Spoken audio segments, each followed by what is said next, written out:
Já estamos de volta. Programa Empreender Tecnologias de hoje falando sobre reforma da Previdência Social. Um tema de grande interesse, afinal de contas, todo mundo empreende a vida toda pensando lá na frente em ter a sua aposentadoria. E agora a gente quer aprender mais com o professor mestre Edgar Pagliarani Sampaio a respeito desse processo de reforma e tudo o que implica na vida do trabalhador. Edgar, continuando o nosso bate-papo, né?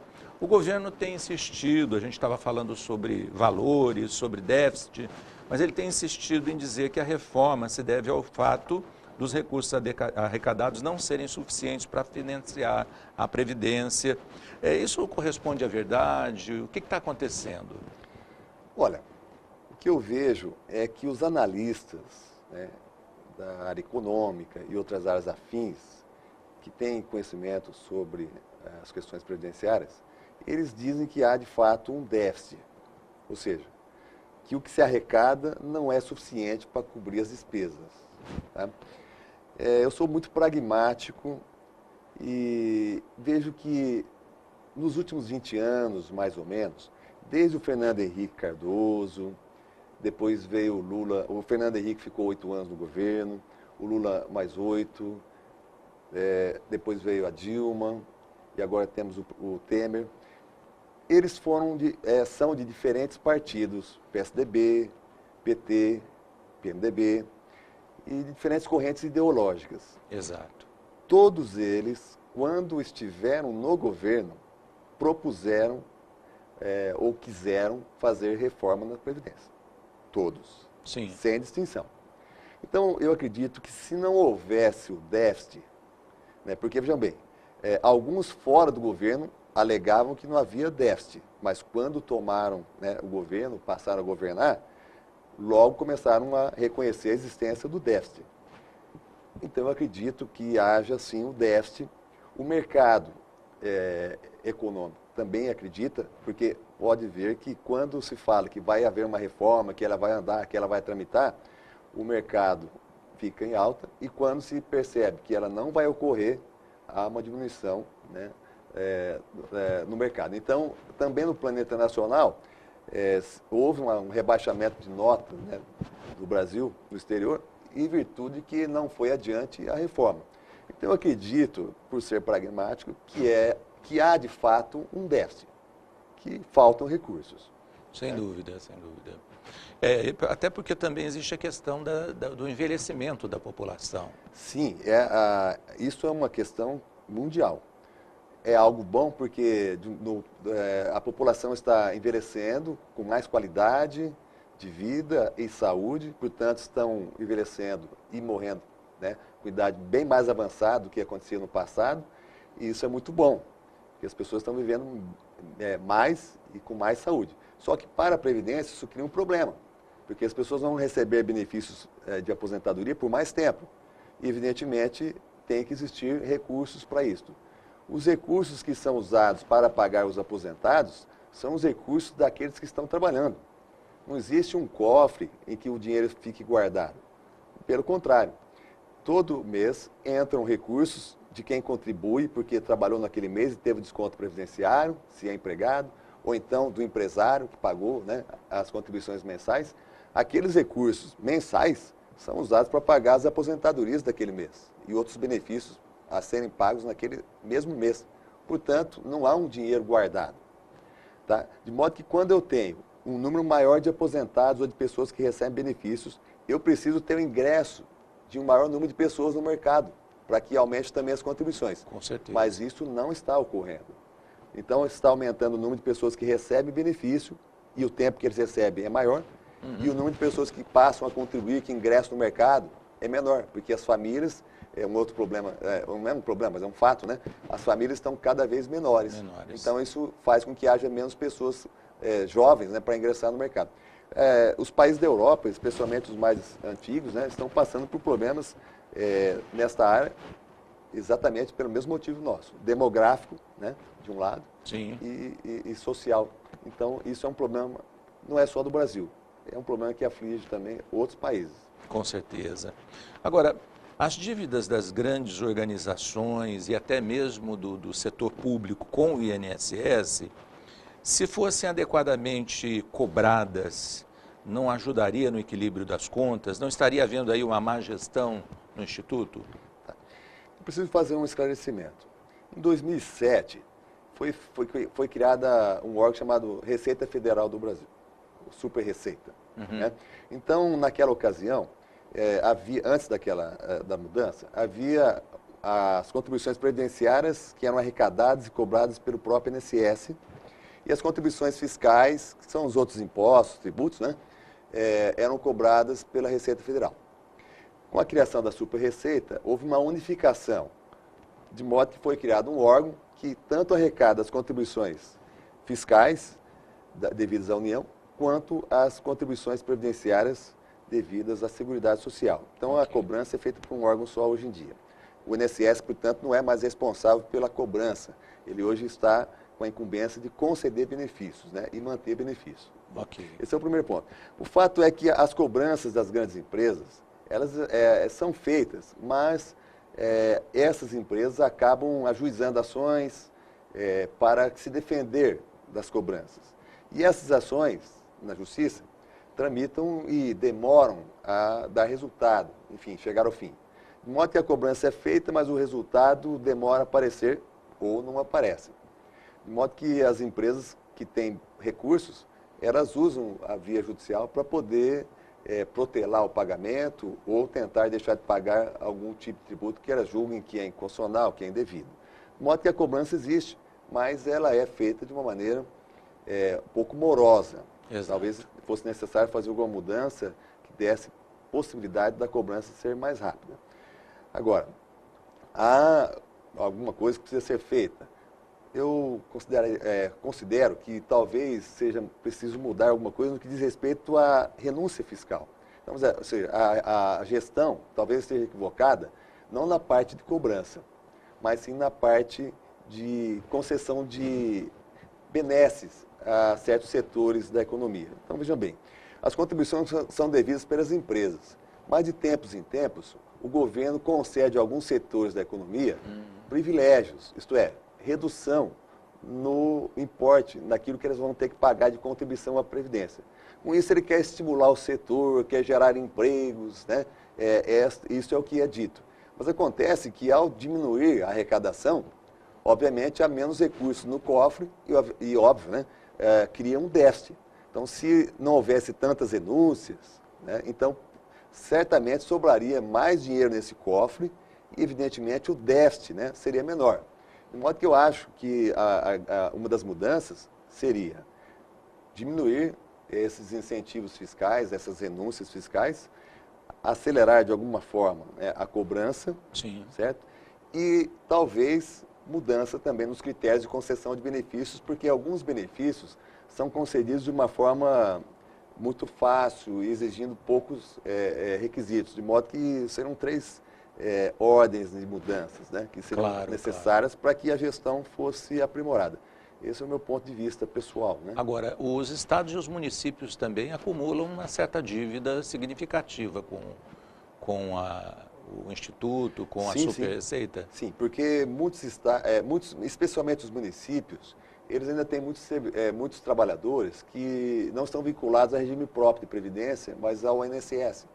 Então, eles têm dívidas com o INSS porque o fato de eles terem trabalhadores não vinculados a regime próprio faz com que eles tenham que pagar contribuições à Previdência. E o fato é que essas contribuições, ao longo do tempo, nem sempre foram pagas e eles têm uma dívida com a Previdência. Só que essa dívida, se paga, evidentemente, iria melhorar o cofre da Seguridade. Mas o que acontece é que o governo também, quando eu falei de renúncia, então, estou me referindo também a isso, o governo também abateu muito a dívida dos municípios. Ou seja, os municípios não cumpriram o seu dever de pagar as contribuições, muitas vezes arrecadaram contribuições, mas não repassaram para a Previdência, o que é algo assim, que pode ser até considerado crime, dependendo do caso, né? Então, eles têm uma dívida muito grande, o governo federal abateu, através de renúncia fiscal, parte dessa dívida.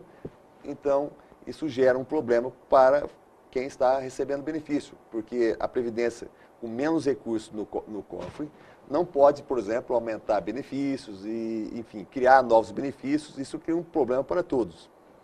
Ok. Bom, voltando naquela questão que eu anunciei no final do primeiro bloco, a questão da redução progressiva dos valores de aposentadoria. Nos anos da velhice, os recursos tornam-se insuficientes. Às vezes, dão conta só de médico e remédio, né? É verdade. E a pessoa precisa comer, precisa, né? Enfim. Isso. O ideal, né, seria que a pessoa, depois de aposentada, pudesse manter o mesmo padrão de vida Sem dúvida. que tinha enquanto estava na ativa. Isso seria o ideal de um sistema. Mas a verdade é que, na prática, a gente percebe que ao longo do tempo, depois de aposentada há muito tempo, o valor que a pessoa recebe de benefício, às vezes se torna insuficiente para essas despesas básicas, né, que Sim. a pessoa cada vez mais tem quando ela vai atingindo uma idade mais avançada.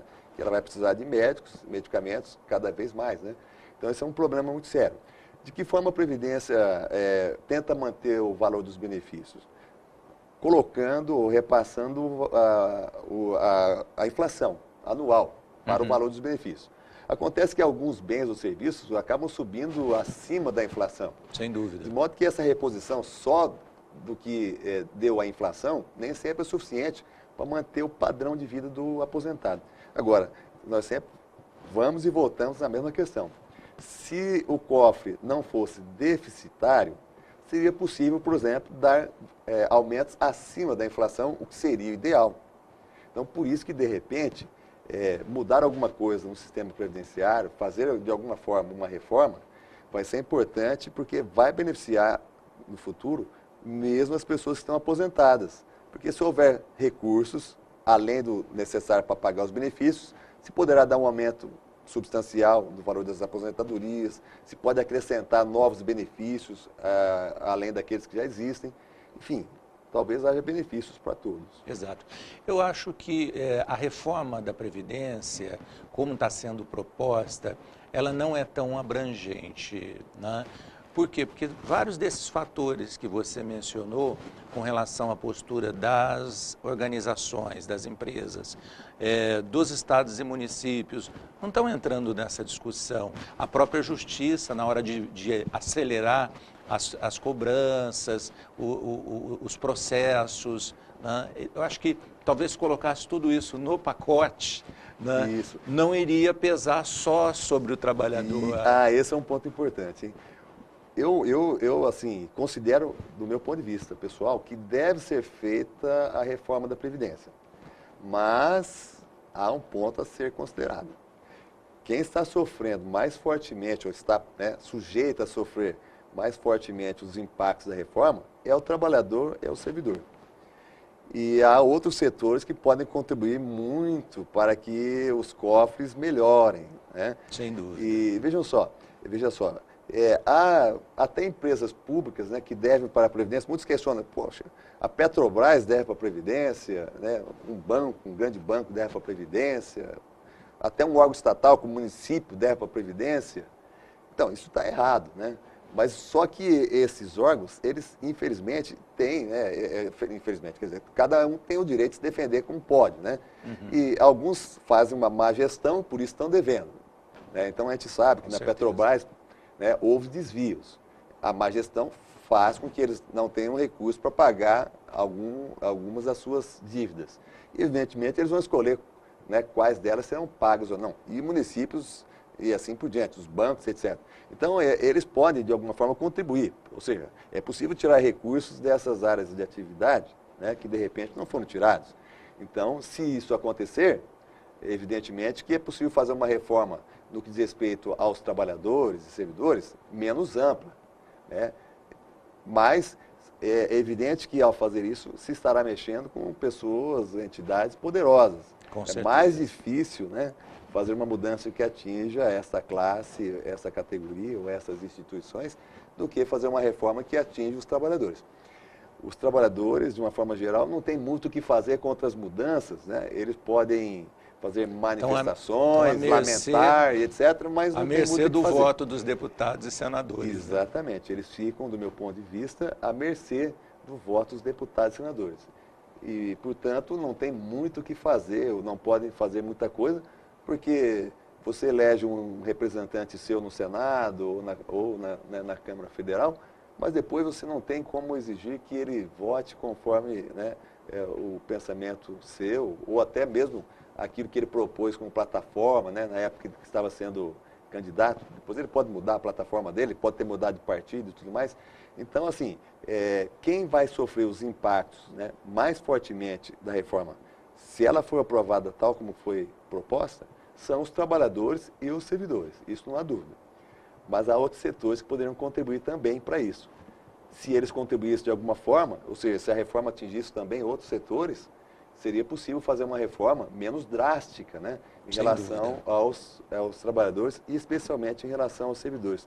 Eu digo especialmente em relação aos servidores porque a proposta, ela quer atingir mais fortemente os servidores, porque há de fato, como eu disse anteriormente, né, direitos que os servidores têm que os trabalhadores da iniciativa privada não têm. Então, de certa forma, é preciso assim, fazer algumas mudanças, né, tentar fazer com que os dois sistemas, do setor público e do privado, não sejam tão diferentes como são hoje, como é hoje, né, são hoje, desculpa. Sim. Mas, enfim, isso é uma coisa que é mais fácil fazer mudanças nesse aspecto, né, nesse campo, do que fazer mudanças que atinjam grandes empresas, né, e etc.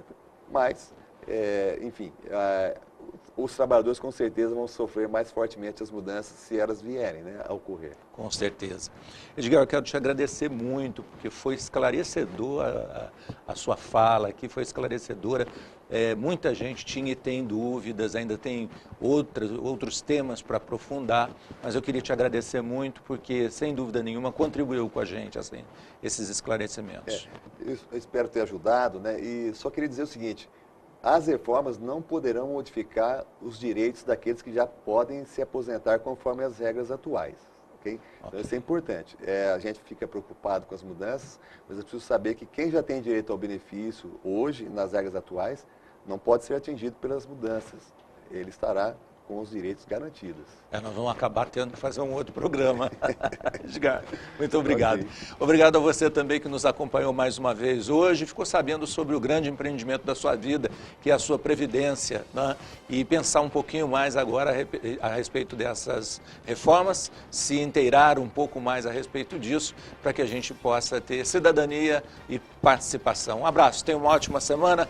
Na próxima eu encontro você aqui no programa Empreender Tecnologias. Tchau!